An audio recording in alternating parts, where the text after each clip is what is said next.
Lasem adalah kota kecil pesisir utara Pulau Jawa yang terletak di Kabupaten Rembang, Provinsi Jawa Tengah. Zaman dulu, Lasem adalah negara bagian dari Kerajaan Majapahit di era abad 14. Kerajaan Lasem dulu dipimpin oleh putri dari Kerajaan Majapahit, yaitu Bre Lasem atau Dewi Indu, anak dari Bredaha. Di era dulu, Lasem sudah mempunyai pelabuhan besar yang terletak di pucuk Regol dan Kiringan sebagai pintu gerbang antara Kerajaan Majapahit dengan negara-negara luar. Lasem juga letaknya sangat strategis dengan penghasil kayu terbaik di Indonesia di area Kabupaten Blora dan Rembang. Lasem juga mempunyai pegunungan yang asri. Karena letak geografis Lasem yang sangat strategis, banyak pedagang-pedagang dari luar negeri yang masuk ke Nusantara melalui Lasem, salah satunya yaitu etnis Tionghoa. Banyak sekali perantau-perantau Tionghoa yang tujuannya untuk berdagang ke Nusantara singgah di Lasem, terutama dari wilayah Cina Selatan, yaitu di Provinsi Fujian. Di tahun 1400 awal, ada ekspedisi besar-besaran dari dinasti Ming yang diserahkan kepada Laksamana Cheng Ho untuk mengelilingi Nusantara dan negara-negara lain dengan tujuan diplomatik, politik, dan kerjasama ekonomi.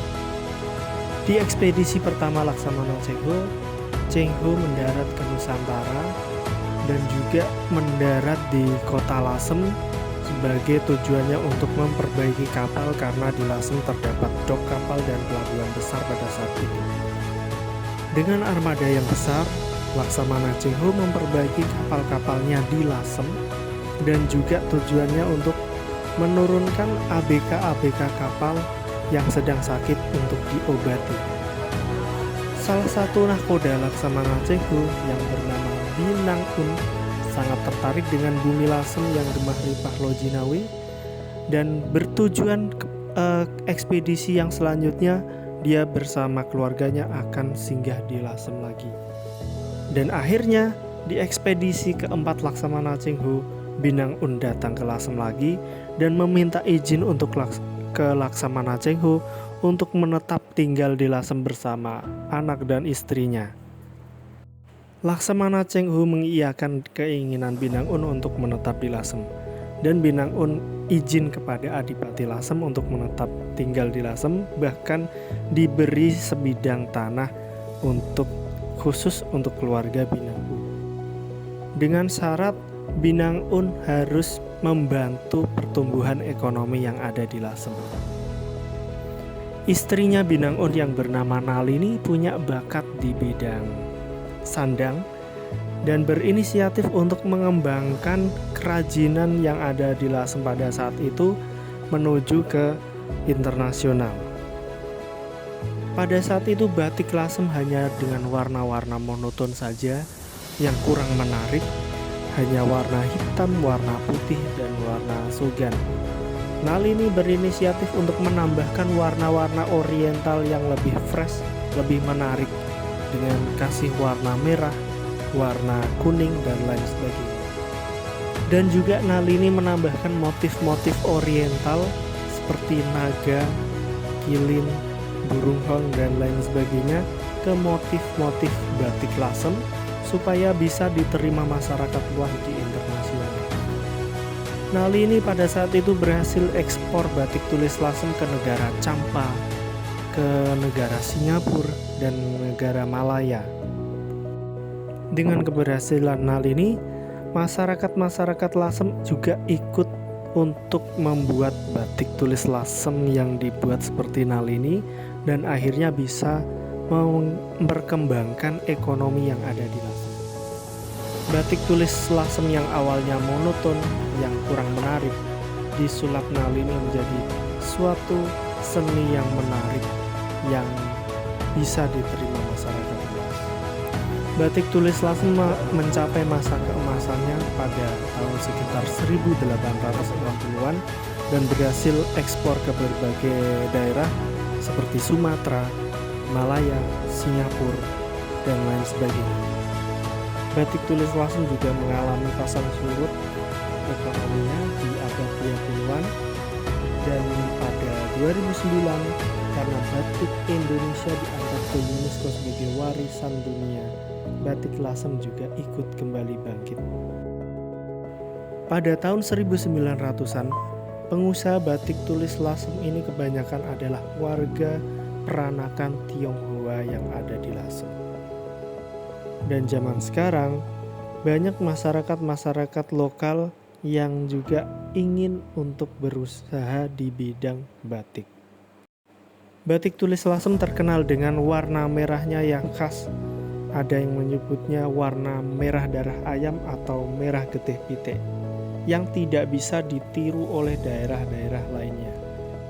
Lasem adalah salah satu daerah terbesar penghasil batik bersamaan dengan Pekalongan dan Solo, kemudian juga Cirebon. Pada tahun 1900-an muncullah motif-motif tiga negeri yang dimana terdapat tiga warna, yaitu warna merah, warna biru, dan warna soga. Warna merah ini adalah dari lasem, warna merah darah ayam, warna merah getih pitik. Kemudian warna biru ini adalah warna biru indigo vera dari kota Pekalongan. Kemudian yang terakhir warna sogan atau coklat berasal dari kota Solo atau Surakarta. Tiga negeri bukan hanya sekedar tiga warna, tetapi juga menggambarkan tiga negara atau tiga etnis.